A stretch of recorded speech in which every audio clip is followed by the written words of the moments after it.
Derrière les barreaux, là où les ombres dansent et les chuchotements s'enroulent, un affrontement glaçant a éclaté. Le rappeur Casanova, autrefois roi de la vantardise, s'est retrouvé mêlé à une brutale altercation en prison. Nous nous plongeons dans les profondeurs obscures de cet incident, reconstituant les événements qui ont conduit Casanova à poignarder quelqu'un en prison, avec la possibilité d'être condamné à jamais. S'agit-il d'un acte de loyauté envers un gang, d'une querelle larvée qui finit par éclater, ou de quelque chose de plus sinistre? Préparez-vous à le découvrir. Casanova poignarde un détenu. Le rappeur de Brooklyn Casanova, connu pour ses paroles grinçantes et sa personnalité de rue, s'est retrouvé au milieu d'une violente altercation en prison. Dans une tournure choquante des événements, Casanova aurait poignardé un codétenu après une confrontation houleuse. Rejoignez-nous pour découvrir les détails de cet incident choquant et explorer les implications qu'il pourrait avoir sur l'avenir de Casanova. Préparez-vous à une histoire qui vous laissera sans voix. Entrons dans le vif du sujet. Tout a commencé un jour fatidique à la prison du comté d'Essex à Newark, dans le New Jersey. Casanova, le rappeur de Brooklyn dont le vrai nom est Caswell Senior, s'est retrouvé pris dans un engrenage de violence et de danger. Condamné à 15 ans de prison pour trafic de stupéfiants et racket, Casanova a vu sa vie derrière les barreaux prendre une tournure sombre. Les tensions ont commencé à monter à l'intérieur des murs de la prison. Casanova, connu pour son affiliation à l'intouchable Gorilla Stone Nation Bloods Gang, a pris une décision audacieuse. Il condamne ouvertement ses activités criminelles antérieures et prend ses distances avec le gang. Il était loin de se douter que cet acte de renoncement aurait de graves conséquences. La nouvelle de la dénonciation de Casanova s'est répandue dans la prison et a attiré l'attention d'Ulysse Lugo, un autre détenu au passé trouble. Lugo, animé par un sentiment de vengeance et de loyauté envers le gang, considère les actions de Casanova comme une trahison. Le décor était planté pour une confrontation violente. Dans la zone commune de l'établissement pénitentiaire, les tensions ont atteint un point d'ébullition. Casanova, inconscient du danger qui l'attend, poursuit sa routine quotidienne, faisant des pompes pour rester en forme. Soudain, sans avertissement, Lugo a lancé une attaque surprise, poignardant Casanova avec une arme semblable à une lame. Le chaos s'est installé lorsque Casanova a riposté, rejoint par d'autres détenus tout aussi indignés par l'agression de Lugo. Au milieu du tumulte, Casanova a réussi à riposter, coupant le visage de Lugo à plusieurs reprises. C'était une scène tout droit sortie d'un film, un affrontement brutal entre deux hommes ayant un passé de violence. Lorsque la nouvelle de l'altercation s'est répandue, la petite amie de Casanova, connue sous le nom de Swaggy Jazzy, s'est rendue sur les réseaux sociaux pour répondre aux rumeurs entourant l'incident. Elle a nié que le visage de Casanova ait été tailladé, partageant des captures d'écran d'un appel vidéo où le rappeur semble indemne et sourit même. Cependant, un gros plan du visage de Casanova a révélé une petite coupure sur un côté, à côté de son nez. Bien que l'étendue de ses blessures ne soit pas claire, il est évident que l'altercation a laissé des traces. Les événements qui ont conduit à cette violente altercation ont suscité de vives inquiétudes quant à la sécurité de Casanova en prison. Sa décision de rompre les liens avec le gang des Bloods l'a mis en grave danger, car son renoncement n'a pas été pris à la légère par ceux qui restent fidèles au gang. Dans la section suivante, nous examinerons les commentaires de l'avocat de Casanova, qui mettent en lumière les menaces potentielles auxquelles il est confronté derrière les barreaux. Lorsque la nouvelle de la violente altercation s'est répandue, l'avocat de Casanova, James Kouzouros, s'est manifesté pour répondre aux inquiétudes concernant la sécurité de son client. Dans une déclaration, M. Kouzouros a fait part de ses graves inquiétudes quant au bien-être de M. Casanova en prison. Selon M. Kouzouros, la renonciation explicite de Casanova à son association avec le gang des Bloods l'a mis en grave danger.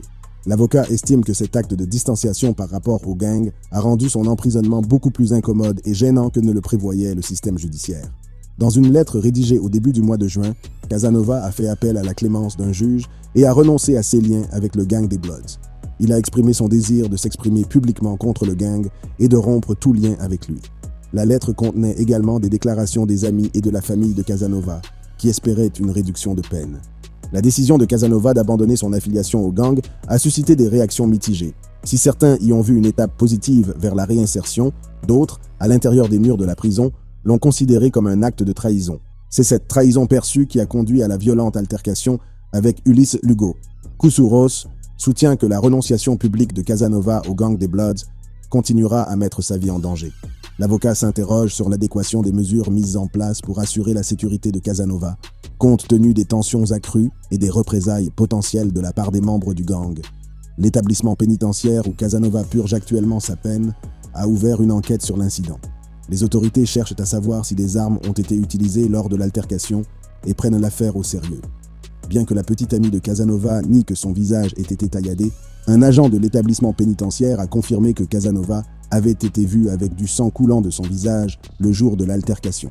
L'étendue de ses blessures reste incertaine, mais la petite cicatrice sur son visage rappelle la violence qui s'est produite. Alors que Casanova navigue dans les méandres de la vie carcérale, sa sécurité est en jeu.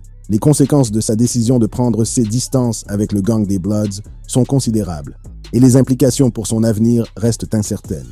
Quelles seraient les retombées juridiques de ce violent incident? Sa peine sera-t-elle prolongée ou bénéficiera-t-il d'une protection accrue au sein du centre pénitentiaire? La violente altercation entre Casanova et son codétenu a laissé des traces durables, non seulement sur sa sécurité, mais aussi sur sa carrière de rappeur. Les suites de l'incident ont soulevé des questions sur les conséquences potentielles et la trajectoire future de Casanova et de sa carrière musicale. Casanova, connu pour ses paroles grinçantes et sa crédibilité dans la rue, s'est forgé une réputation de figure éminente de l'industrie du rap.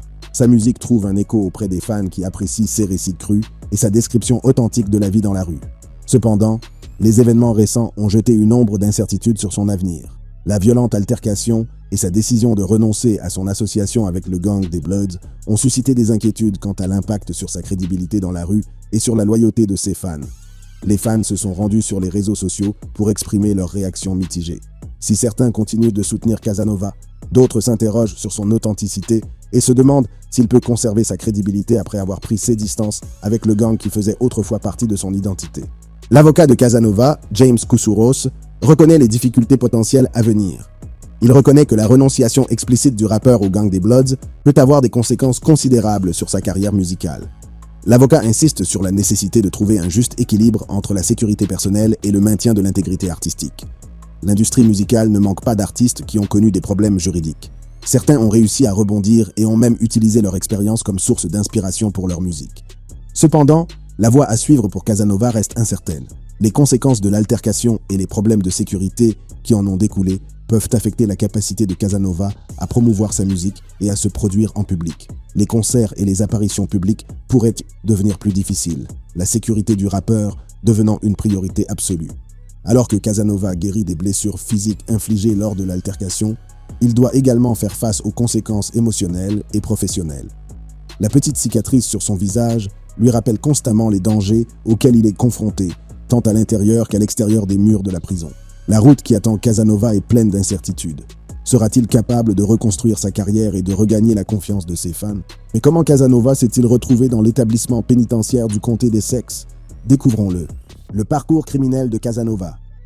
Casanova, de son vrai nom Caswell Sr., a été condamné à plus de 15 ans de prison pour association de malfaiteurs et trafic de stupéfiants.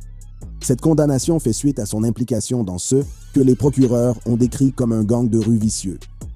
De son ascension en tant qu'artiste prometteur à sa déchéance, nous allons découvrir les faits sensationnels et incroyables qui entourent le procès criminel de Casanova. Préparez-vous à être choqué par les rebondissements de cette histoire passionnante. Dans le monde vibrant du hip-hop, où les rêves naissent et les légendes se construisent, Casanova a émergé comme une étoile montante. Né Caswell Sr., ce rappeur de Brooklyn a séduit le public par son talent brut et ses paroles captivantes. Mais personne ne se doutait qu'en coulisses, un monde sombre et criminel se cachait, prêt à briser sa carrière prometteuse. Le parcours de Casanova a commencé par des débuts modestes, dans les rues crasseuses de Brooklyn. Il a trouvé du réconfort dans la musique, l'utilisant comme un exutoire pour exprimer ses expériences et ses luttes. Avec une présence magnétique sur scène et une capacité unique à raconter des histoires, Casanova a rapidement attiré l'attention des initiés de l'industrie. En 2019, la carrière de Casanova a atteint de nouveaux sommets lorsque son album Behind These Scars a été diffusé.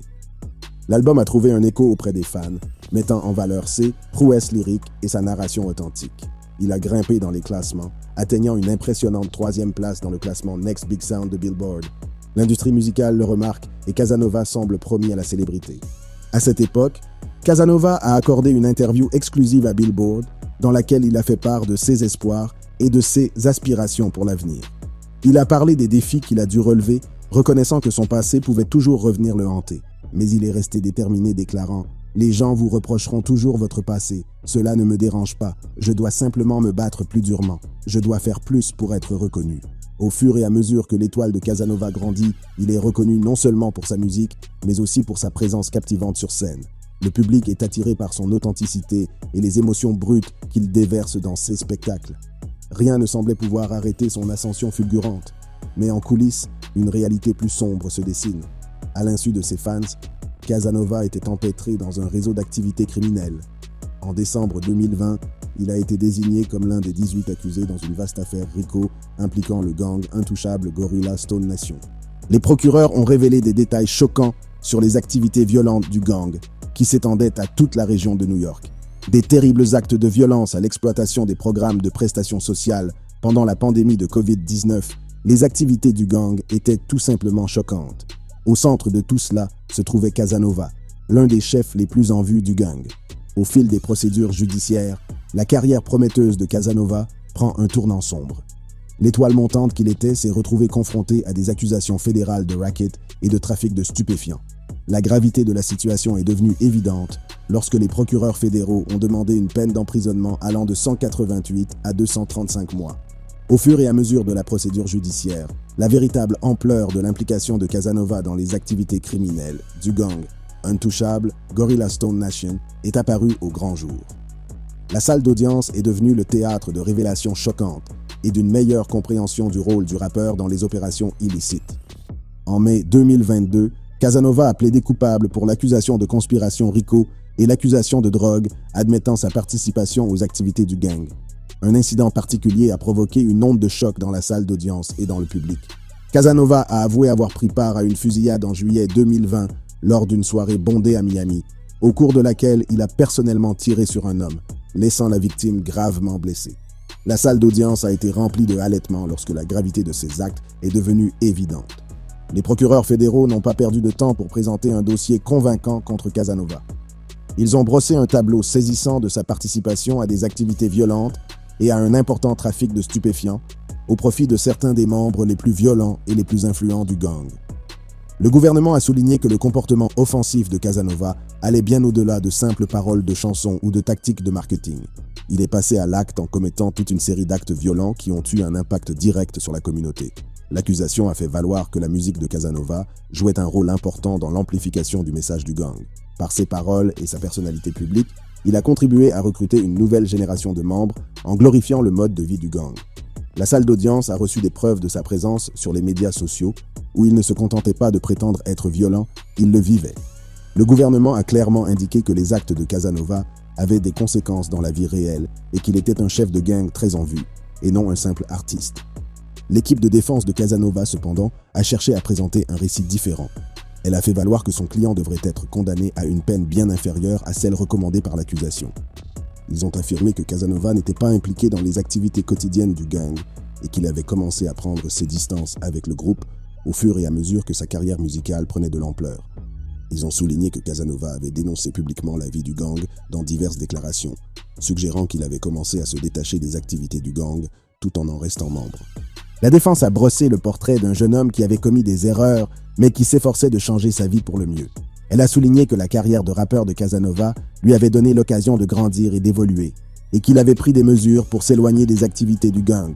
Ils ont fait valoir que le maintien de son appartenance au gang était une décision stratégique visant à faire progresser sa carrière de rappeur, plutôt qu'une indication d'une implication criminelle continue.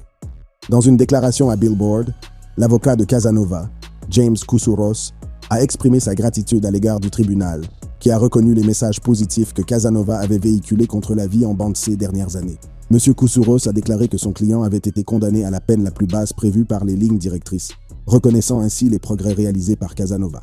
Le drame qui a entouré le procès de Casanova a rappelé brutalement les conséquences d'une vie mêlée à des activités criminelles.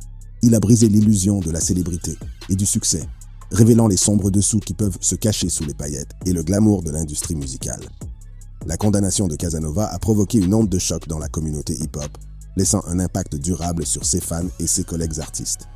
Les répercussions de son parcours criminel se sont fait sentir bien au-delà de la salle d'audience, soulevant des questions importantes sur l'influence de la musique et la responsabilité des artistes. Certains artistes, qui avaient auparavant collaboré avec Casanova ou admiré son travail, ont pris leur distance avec lui à la suite de sa condamnation. Ils ont cherché à protéger leur propre réputation et à envoyer un message clair indiquant qu'ils n'approuvaient ni ne soutenaient un comportement criminel. La communauté hip-hop, connue pour sa loyauté, s'est trouvée confrontée à un moment difficile de remise en question face aux actes de l'un des siens. Au-delà de l'impact immédiat sur les individus, la condamnation de Casanova a également mis en lumière le problème plus large de la violence des gangs et de son influence sur l'industrie musicale. Dans une déclaration faite après la condamnation, le procureur Damian Williams a souligné le rôle de Casanova en tant que chef très médiatisé d'un gang de rue vicieux. Cette affaire a rappelé avec force que la vie dans un gang ne vaut pas la peine d'être vécue et qu'elle peut conduire à de nombreuses années derrière les barreaux. La communauté hip-hop, connue pour sa capacité à refléter les réalités de la rue, se trouvait alors à un tournant critique.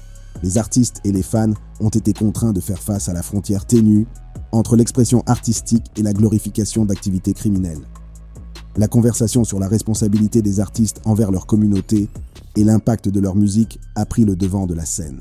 À la suite de la condamnation de Casanova, l'industrie a vu la situation évoluer. Les artistes ont commencé à utiliser leur plateforme pour aborder des questions sociales, promouvoir des messages positifs et plaider en faveur du changement.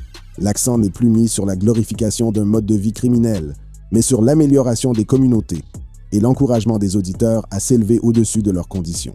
La chute de Casanova a servi d'avertissement, rappelant que l'attrait de la vie en bande est éphémère et qu'il conduit en fin de compte à une vie derrière les barreaux. La communauté hip-hop, connue pour sa résilience, a utilisé ce moment comme une opportunité de croissance et de réflexion. Elle a suscité d'importantes conversations sur le pouvoir de la musique et la responsabilité des artistes à l'égard de leurs auditeurs. Au terme de cette histoire passionnante, il nous reste à rappeler que la célébrité et le succès n'exemptent pas les individus des conséquences de leurs actes. Le parcours criminel de Casanova nous rappelle brutalement que les choix que nous faisons, sur scène et en dehors, ont des conséquences durables. La montée de la violence dans les prisons. Dans cette section, nous allons explorer un sujet à la fois inquiétant et révélateur, la montée de la violence dans les prisons. Au fil des ans, les incidents violents dans les pénitenciers se sont multipliés, posant un défi de taille aux autorités pénitentiaires et soulevant des inquiétudes quant à la sécurité des détenus et du personnel. Qu'il s'agisse d'agressions entre détenus ou d'affrontements entre détenus et gardiens, les types de violences observées dans les prisons sont à la fois choquants et variés. Des facteurs tels que les rivalités entre gangs, la surpopulation et la conception des établissements pénitentiaires contribuent à la prévalence de ces incidents violents. Rejoignez-nous pour découvrir les causes, les types et les mesures de prévention de cette tendance alarmante. Préparez-vous à une exploration captivante et instructive de la montée de la violence dans les prisons. La violence dans les prisons est un problème complexe dont les causes sous-jacentes contribuent à sa prévalence dans les établissements pénitentiaires. Il est essentiel de comprendre ces causes pour s'attaquer à la montée alarmante de la violence entre les murs des prisons et l'atténuer. Dans cette section, nous explorerons les principaux facteurs qui contribuent à l'apparition de la violence dans les prisons. L'un des principaux facteurs est la diversité des origines des détenus. Les pénitenciers accueillent des individus au passé criminel varié, chacun ayant ses propres motivations et tendances à la violence. Nombre de ces détenus ont commis des crimes qui ont entraîné des blessures graves, voire la mort. Ils sont donc habitués à utiliser la violence comme moyen de régler les différends et de rechercher le pouvoir au sein de la hiérarchie pénitentiaire. En outre, la culture de la violence préexistante dans les prisons joue un rôle crucial dans la survenue d'actes violents. Dans un environnement où la violence est déjà répandue, les détenus peuvent se sentir obligés d'adopter un comportement violent pour établir leur domination et se protéger de menaces potentielles.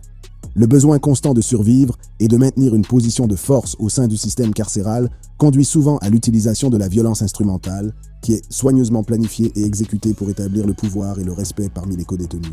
Les rivalités entre gangs contribuent également de manière significative à la violence en prison, comme c'est le CA pour Casanova. Les groupes de menaces pour la sécurité, ou gangs de prisonniers, sont très dangereux et participent à la majorité des attaques qui ont lieu dans les prisons. Ces gangs sont formés sur la base d'idéologies raciales ou ethniques et visent initialement à se protéger d'autres groupes. Cependant, au fil du temps, ils se sont transformés en organisations criminelles qui commettent des actes de violence et établissent leur domination au sein du système pénitentiaire. Les membres des gangs se livrent souvent à des attaques violentes contre des rivaux ou des individus figurant sur la liste des mauvaises nouvelles, qui circulent entre les membres du gang et désignent des cibles pour les actes de violence. Les vastes systèmes de communication coordonnés entre les détenus, les activités criminelles et les gangs de rue facilitent encore la planification et l'exécution d'actes violents. La conception physique des prisons joue également un rôle dans l'apparition de la violence. Les prisons peuvent faire l'objet d'une surveillance directe ou indirecte. La surveillance indirecte consiste à placer les agents correctionnels dans des cabines fermées où ils surveillent les détenus d'un point de vue visuel et communiquent avec eux par l'intermédiaire d'un système d'interphone.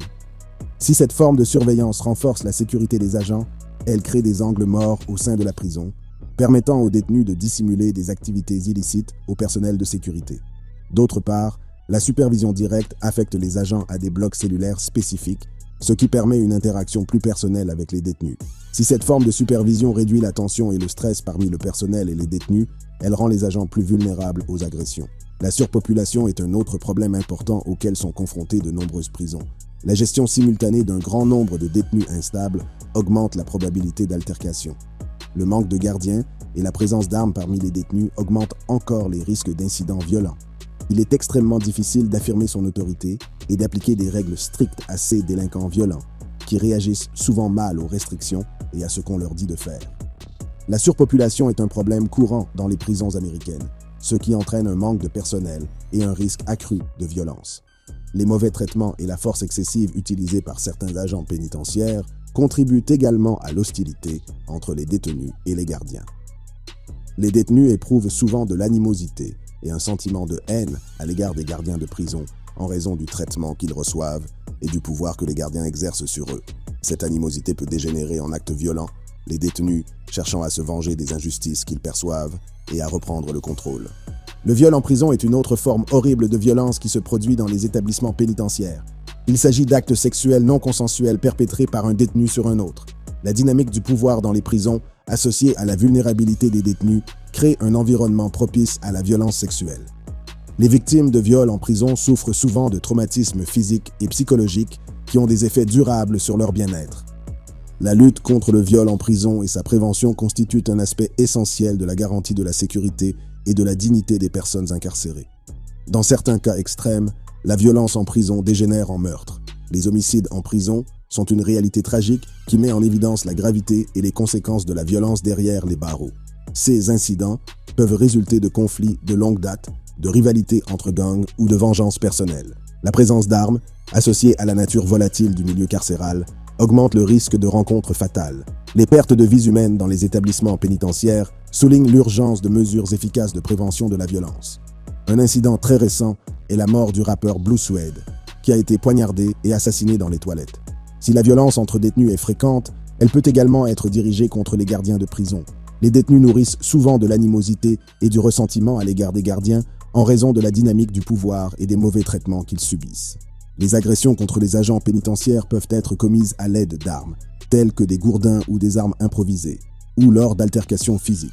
Ces agressions présentent des risques importants pour la sécurité et le bien-être des gardiens, ce qui met encore plus en évidence la nature difficile de leur travail dans les prisons.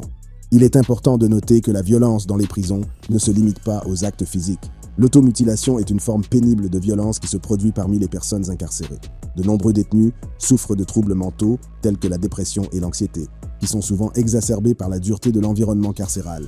Des facteurs tels que les conditions environnantes, le traitement par les officiers et les autres détenus et la durée de la peine contribuent à des taux d'automutilation et de suicide plus élevés dans la population carcérale que dans la population générale. Il est essentiel de répondre aux besoins des détenus en matière de santé mentale pour prévenir la violence auto-infligée. S'attaquer à la violence dans les prisons et la prévenir est une tâche essentielle qui nécessite des mesures proactives et des stratégies globales. Dans cette section, nous explorerons les différentes mesures de prévention de la violence mises en œuvre dans les établissements pénitentiaires pour garantir la sécurité et le bien-être des détenus et du personnel. L'une des principales méthodes de prévention de la violence dans les prisons consiste à équilibrer soigneusement les cellules. Lorsque de nouveaux détenus entrent dans le système pénitentiaire, les agents correctionnels examinent d'un œil critique leurs antécédents, leurs affiliations et leur potentiel de conflit. Sur la base de cette évaluation, les détenus sont placés dans des blocs cellulaires où ils sont susceptibles de vivre en paix. En affectant stratégiquement les détenus à des lieux de vie compatibles, le risque d'altercation violente est réduit. Cette approche vise à créer un environnement où les détenus peuvent coexister sans tension ni conflit constant. La réduction des angles morts dans les prisons est une autre mesure cruciale de prévention de la violence. Les angles morts sont des zones de la prison qui ne sont pas suffisamment surveillées ou observées par les agents pénitentiaires. Ces angles morts permettent aux activités illicites et aux incidents violents de se produire sans être détectés. En mettant en place des systèmes de surveillance, en augmentant la présence des agents et en plaçant des caméras de sécurité à des endroits stratégiques, les prisons peuvent minimiser les angles morts et améliorer la sécurité générale. Cette visibilité accrue a un effet dissuasif sur les actes de violence potentiels et permet une intervention rapide en cas de besoin. La formation et l'éducation des agents pénitentiaires jouent un rôle essentiel dans la prévention de la violence. Les agents suivent des programmes de formation spécialisés qui leur permettent d'acquérir les compétences nécessaires pour gérer des situations potentiellement explosives. Cette formation comprend des techniques de résolution des conflits, des stratégies de désescalade et des méthodes de communication efficaces. En donnant aux agents les outils et les connaissances nécessaires pour gérer des altercations mineures sans recourir à la force, la probabilité de violence est réduite. En outre, les agents reçoivent une formation sur la psychologie des détenus, ce qui leur permet de mieux comprendre et de répondre aux défis uniques auxquels sont confrontées les personnes incarcérées. Les prisons s'efforcent également de créer un environnement qui favorise le respect et la dignité de tous les individus. En traitant les détenus avec équité et respect, les agents pénitentiaires peuvent contribuer à réduire l'animosité et l'hostilité qui sont souvent à l'origine d'actes violents. La mise en œuvre de politiques et de procédures qui donnent la priorité au bien-être des détenus, comme l'accès à des services de santé mentale et le traitement rapide des griefs, peut favoriser un environnement plus positif et solidaire au sein de la prison. Les installations Supermax, des unités distinctes au sein des prisons, constituent une autre mesure de prévention de la violence. Ces établissements accueillent les détenus qui ont un comportement violent ou prédateur. En isolant ces individus de la population carcérale générale, le risque de violence est considérablement réduit. Dans les établissements Supermax, les détenus sont confinés dans leurs cellules pendant la majeure partie de la journée, ce qui réduit au minimum leurs interactions avec les autres. Si cette mesure permet effectivement de retirer les individus les plus dangereux de la population générale, il est essentiel de prendre en compte les effets négatifs potentiels d'un isolement prolongé sur la santé mentale des détenus et le risque d'augmentation de la violence lors de leur retour dans la population générale. La collaboration avec des organisations et des experts externes est également cruciale dans les efforts de prévention de la violence. Les prisons s'associent souvent avec des professionnels de la santé mentale, des travailleurs sociaux et des organisations communautaires pour apporter un soutien complet aux détenus. Ces partenariats peuvent aider à résoudre des problèmes sous-jacents tels que la toxicomanie, les troubles mentaux et les traumatismes, qui sont souvent des facteurs contribuant au comportement violent. En proposant des conseils, des thérapies et des programmes de réinsertion, les prisons s'attaquent aux causes profondes de la violence et fournissent aux détenus les outils nécessaires à une réinsertion sociale réussie. Si vous avez aimé cette vidéo, jetez un coup d'œil à nos autres vidéos géniales sur la chaîne. Merci d'avoir regardé et à la prochaine fois.